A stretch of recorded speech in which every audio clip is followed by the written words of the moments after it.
Hi, Space Monkeys. So we are back from E3. We wanted to share with you that demonstration, which is a mix between a technological demonstration of the engine that we call Voyager and the actual game with some gameplay elements. So here you can recognize the big mothership that was in the trailer. Of course, it's not the same level of quality. This is a work in progress assets. But again, we wanted to share all these materials with you. As you know, the game is in development. We still have a lot of things to do, but it's cool to share with you where we are on that spaceship part. So here, the mothership is like a home, a house for the player. That one is about 400 meters long, and you can have your crew inside, of course, your main character, but also your spaceships. So if you start in the game without anything, and you get your first spaceships, even if then later you have a larger spaceship, you can keep the smaller one into the big mothership. That's the same thing for the crew. If you start with one or two members in your crew, then you can have them in your big mothership later. That gameplay mechanic of what we call the Russian dolls, so bigger, smaller into the bigger, and then your characters, is very close to what we had, in fact, in Beyond Good and Evil 1, when the characters were getting out of the hovercraft. So here we have that monkey, which is my playable main character here, but of course in that game, you can select your character and create your own character. Just to give you a feeling of scale, that ship is about 20 meters long, and the other one, the mothership, is about 400 meters long.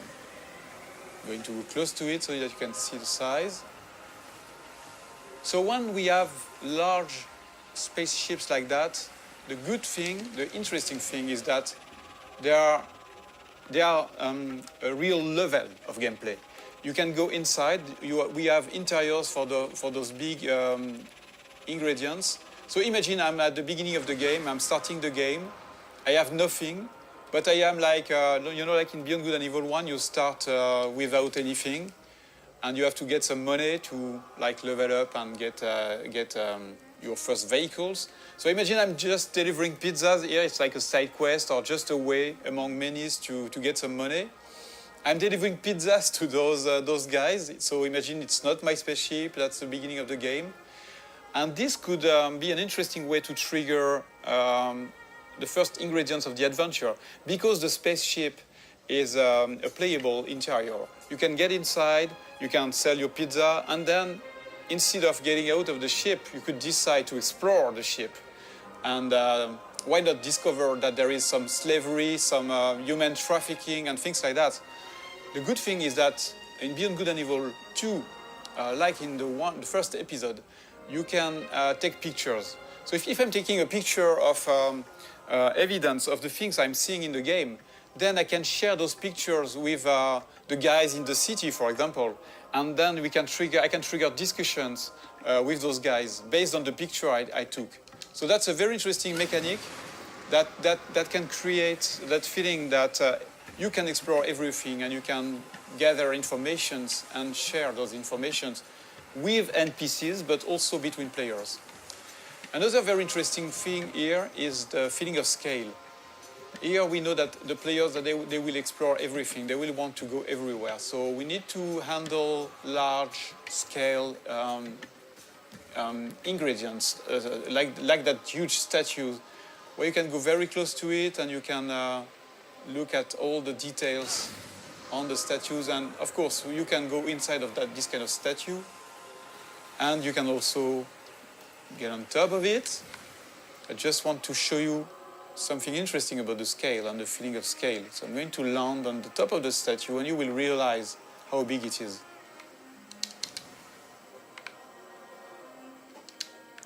So here we have a wonderful vista. And I want to show you, so I'm going to go more in the developer edition mode, where I can move the camera very easily, and you can really notice and understand the feeling of scale when you look at that little monkey on top of the big statue. This is just a part of the head of the statue, and you're already very small. And it's very interesting to understand the scale of things. Here you see that the statue is really, really big. The statue is about 700 meters high. And the very interesting thing, again, is that, in fact, that statue, which is big, is just into a big city that is very small, in fact, compared to the continent here, the size of that big island, and which is a small part of a big planet. So you realize that you are just a little dot on that big planet, which is, in fact, just a small planet around a bigger one, which is a small dot in the big universe. So when we started that technology, we thought that we needed to handle that feeling of scale and in a realistic way.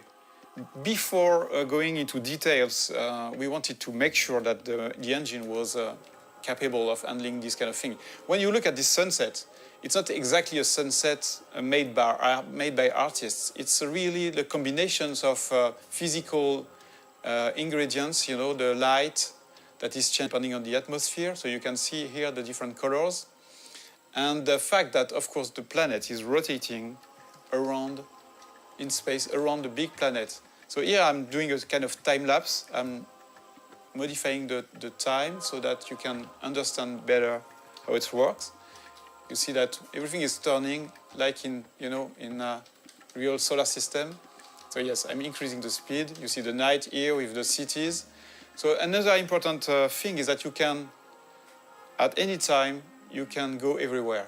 So if I'm going into another city, there is no loadings and things like that. Everything is seamless because it handles that big universe in a consistent way. There is no sheet or things like that. You can really appreciate the point of view wherever you are. It will be the same mechanics. So that was one of the big features we wanted to make sure that we had before showing the game to the public, to everybody, so that we wanted to make sure that the technology was working and this big ambitious game was feasible. I'm going back to my spaceship. I want just to show you some gameplay ingredients.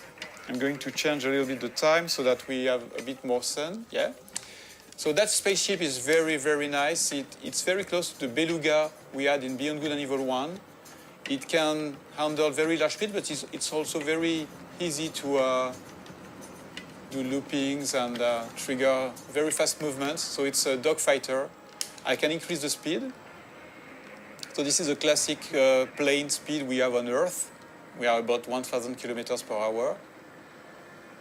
But you can increase that speed dramatically, like this, for example, and you will see it. So the speed is increasing now.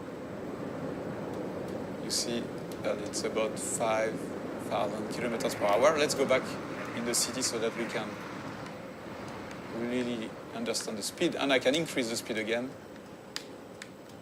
Whoa. Use some tricks, movements. And then we are going to do a looping, for example.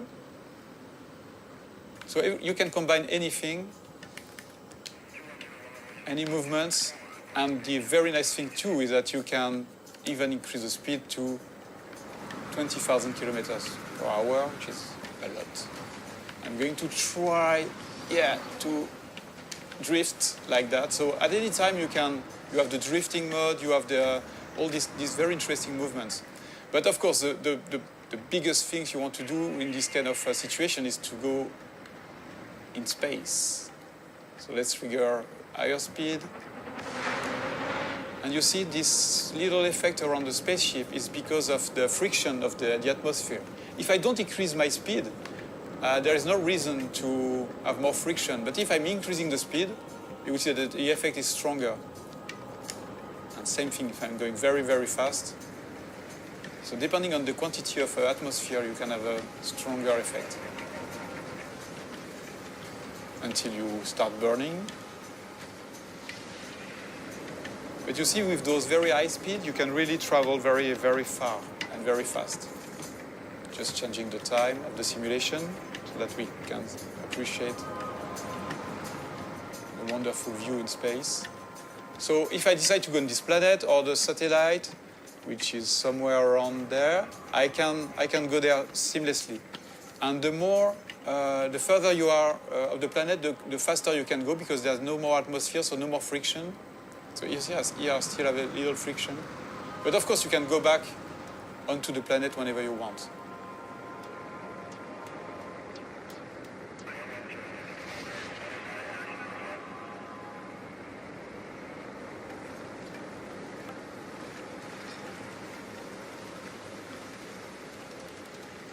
A very interesting thing too is that there's a lot of biomes on the planet, like this desert, or you have frozen lands on the planet, different cities. So we don't want empty planets. We want planets with landmarks, with places to explore. There are mountains where you have some monks living there. So they are not empty, repetitive planets. The planets we aim to work on, to make our planets with life. And the planet itself is living somehow. For example, that planet has different, I would say, big biomes. Because that planet, as I told you, is a satellite of the bigger one, the one that is in the foreground. A part of that planet is protected, like the moon. Our moon is a part of the moon is protected by Earth from the big asteroids and meteorites. So here that's exactly the same thing. The cities are built in the safe place where nothing is falling from space. But I will show you a bit later the opposite part of that planet, where you can have real-time giant meteorites, asteroids falling and modifying the planet's ground. The very interesting thing is that this kind of event is connected to the life on the planet. So that, yes, you've got those cities on the safe place, but once the big, giant meteorites are falling on the other side of the planet, then you have the big companies that are sending the slaves on those very dangerous places. And a lot of slaves are dying trying to gather the meteorites goods, all the things that are falling from space and crashing. They are taking those rare materials and risking their life. So it's not just about the planet on one side and the story on the other one. The planet and the story are connected, and that's a very important thing for us. So again, let's look at that planet modification process. Okay, so now we are back on the other side of the planet, the side that is bombarded by meteorites.